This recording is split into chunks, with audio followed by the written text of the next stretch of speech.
nation remains in a sweaty battle versus the heat wave. Experts looked at how well ultraviolet radiation is blocked based on typical product use. Researchers found people do not get the full benefits as they apply too thin a layer compared with recommendations. It came as the Met Office continued to advise staying out of the sun, with a Level 3 health watch alert, the second highest, still in place for much of the east and southeast. And while it was slightly cooler today, with rain in some areas, the country is preparing for more blowtorch-like conditions. Temperatures in parts of the UK did not fall below 24°C overnight and are not even due to peak until tomorrow, Friday. The Met Office said there was a 90% probability of heatwave conditions on Friday morning. Temperatures in the southeast could reach a tarmac-melting 35°C, and the mercury could top 30°C in parts of the north and Scotland. Though the record for the month's hottest day remains July 1, 2015, when temperatures hit 36°C at Heathrow. Northern Ireland, Scotland, Wales, and northwest England today had cooler temperatures and showers. Forecasters said the east might even have some thunderstorms this morning. Yet several places in England have gone 54 consecutive days without significant rainfall. The longest run with none at all this summer is 48 days at Brooms Barn, near Bury St Edmunds, Suffolk.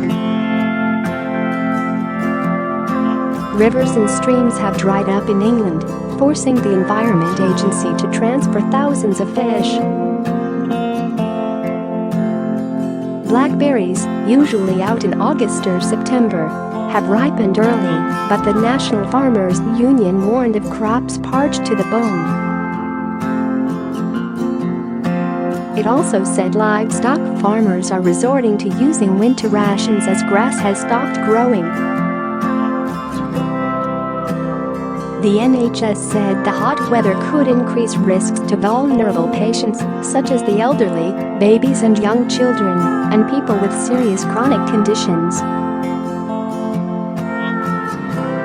Sweltering Brits are snapping up fans and air purifiers in a bid to beat the heat. John Lewis said sales of electrical cooling products were up 315%. There has been a 733% increase in online searches for paddling pools and a further 400% rise in the number of searches for cool pillows.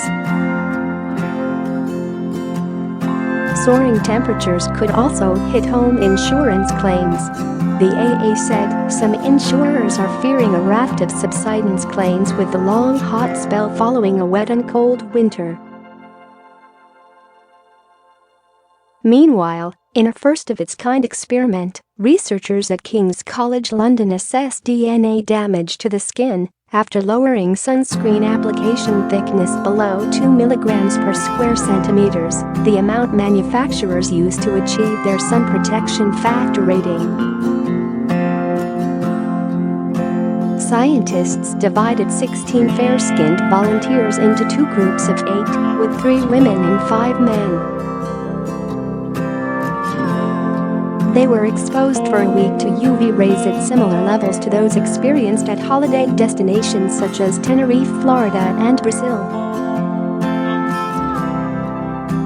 Read Morton or Heatwave. The findings, published in medical journal Acta Dermatovenerologica, showed sunscreen with an SPF of 50 applied in a typical way, rather than as per manufacturers' recommendations, would at best provide 40% of the expected protection.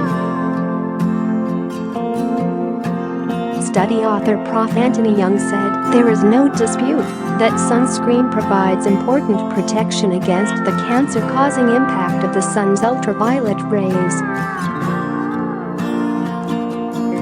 However, what this research shows is that the way sunscreen is applied plays an important role in determining how effective it is.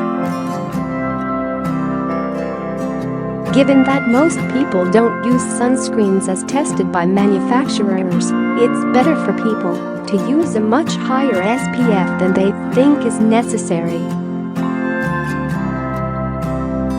Nina Goad, of the British Association of Dermatologists, said the results showed why it was important to use at least SPF 30. She added, "In theory an SPF of 15 should be sufficient, but we know that in real-world situations we need the additional protection offered by a higher SPF. It also shows why we shouldn't rely on sunscreen alone for sun protection. We should also use clothing and shade."